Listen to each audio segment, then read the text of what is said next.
Good evening. So, four-part fracture dislocation in the young is not very common, but still a very common occurrence, especially in road traffic accidents.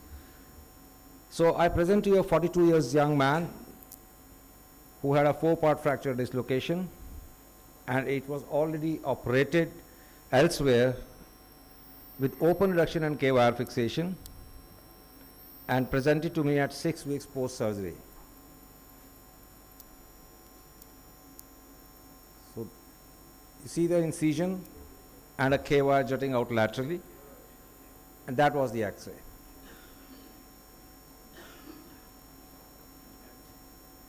So, what thoughts go into your mind looking at this X-ray? And he's 42, drives a bike, drives a tractor.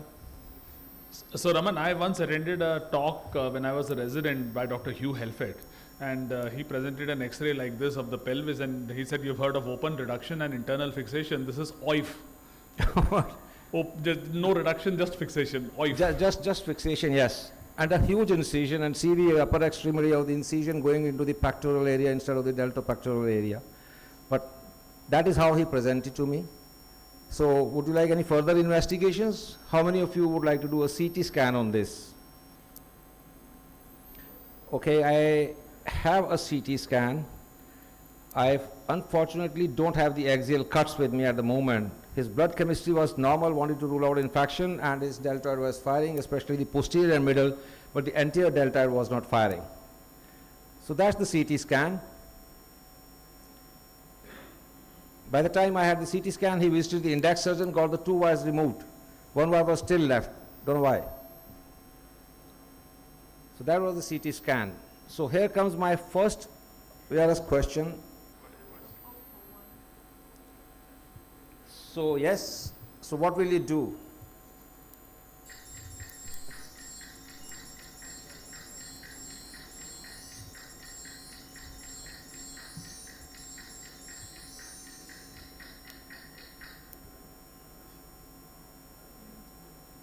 Hemi arthroplasty 38.5%, or if with structural bone graft approximately 31%. And somebody is chosen a reverse, and that's not less, that's around 15% would have gone for a reverse shoulder replacement at 42. Okay, so 30% have chosen, 31% have chosen or if with structural bone graft. Which one? TS? Iliac. Why not fibula?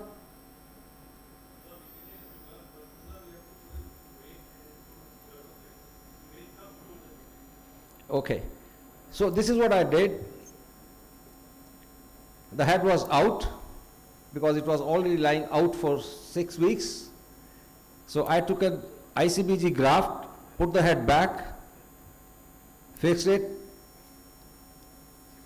and then this was the patient at 2-3 months down the line. That was the axillary view.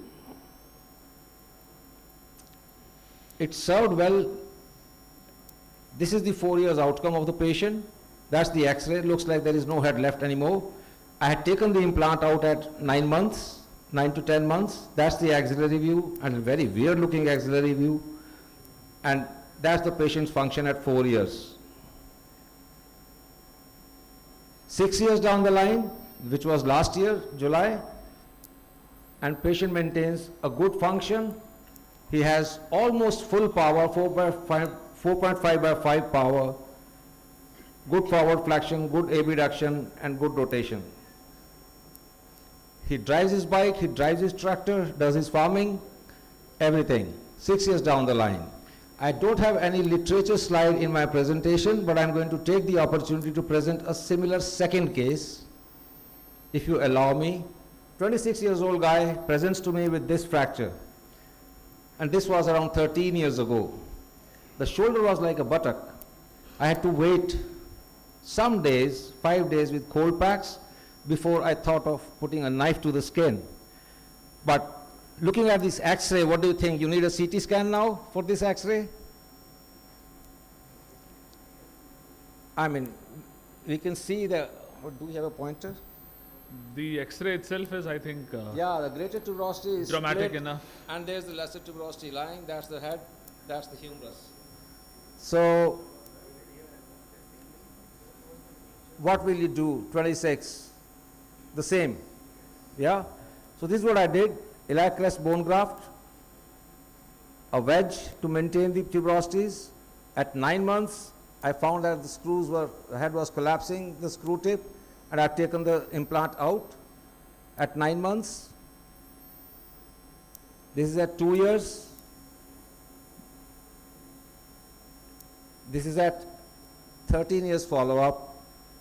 This chap is running a very successful hotel business and is okay with his shoulder. Now comes my last question, the last slide of my presentation, and that's because I know that these guys are going to come back to me with a painful shoulder at some point in time pretty soon. So my question is, if I have to go in and do a shoulder replacement for them, what you're going to do? I know the cuff is intact, they are functioning well. Would you choose a stemless arthroplasty or a stemless anatomical total, because they are still less than 60 years of age? A stem total anatomical or a reverse? Almost all have chosen a reverse. Anybody for a total shoulder replacement, a stemless total? If I go back, you see this guy, the head is reconstituted with a graft. I can get a stemless anatomical in this. This guy is only 40 years old, 39, 40 years old at the moment. Raman, I think Ashish has a point to make. Ashish, you wanted to comment? No, I was calling out to Kapil that this is the proffer too. This gets published. ORIF will be out of the window completely. That is what Antonio was saying. You can do anything you want if the shoulder is a mind of its own. No, but I mean, hemi will be out, right? Completely. So that happens if you have magic fingers like Raman Kant. Yes. No. But the point Nowhere is, else. I was scared to death that if I put metal at 42 for a hemi-arthroplasty, and I know the failure rate of hemi could be as high as 50% on the table and rest of the hemi is 25% failing 5 years down the line, then I am committing the patient to a reverse shoulder replacement maybe at 45, maybe at 30, 32. So I have got a series of 5 more patients like this. I've just put 2 in this slide. And all those 5 patients are doing pretty well with their activities of daily living. A youngish guy is 22 years old who's got only a piece of head, but it's enough to get the articular surface going on, and there is no head left anymore, and he's still elevating. And I asked them, any pain, please do come back to me and we can sort it out. And they're doing reasonably well. They have occasional soreness, yes, when they're lifting beyond this. Deepthi, before you, Pratap has a question, and then after Pratap, Deepthi. Yeah. Raman, my longest follow-up is 11 years, 21-year-old with a shattered humeral head, did a reconstruction, didn't remove the screws or plate, still doing good. As a 21-year-old, now she is 33, 34, living happily thereafter. Yeah. So I'm still waiting. I want her, in future, you may have to have a second surgery. I want her. Yeah, but you haven't removed the implant. So last I two haven't, questions. I haven't. Deepthi and then Karthik. Yeah, Raman, I think if you look at all your X-rays in the series, the tuberosities were just around the shaft. The periosteum around the tuberosities were left intact. So that is what has actually helped the shoulder. And now that the head is collapsed and it's come in, the tension is less. So I don't think you'll ever require to go and do a hemi-arthroplasty, because if you do any hemi-arthroplasty on him, he'll get more painful. So that is my last question. Yeah. So if anybody is thinking of doing anything, if anybody tries to increase the lateral offset, it's not going to work. No. And I have had few patients where the head is in the axilla, the tuberosities have healed, they function well. They don't have that lever arm which is pulling the arm up. That is the only problem they have. But if you put too much into the metal inside, yeah, they're going to. I agree. I agree. The tuberosities helped to get the function of the shoulder, but I fail to understand how is it painless. So no, there's hardly any pain. That's what I'm I really don't know. surprised. Yeah. So why is it so painless? See the lateral view in this guy, X-ray, axillary view. arthritic both sides. So Ankit, it might be working on the same principle like the Girdleston. Maybe some fibrous tissue is just So giving they it the say, cushion. because everybody has said that AVN works very well and well tolerated, and that's an example. So, Karthik? significant medialization, and that's, I know, that's was my last question, So, they are going to come back at some point of time to me and say, now what? But the question is, what would you do at that point of time when, no, I mean, such a case, if somebody comes to you, would you do a hemi?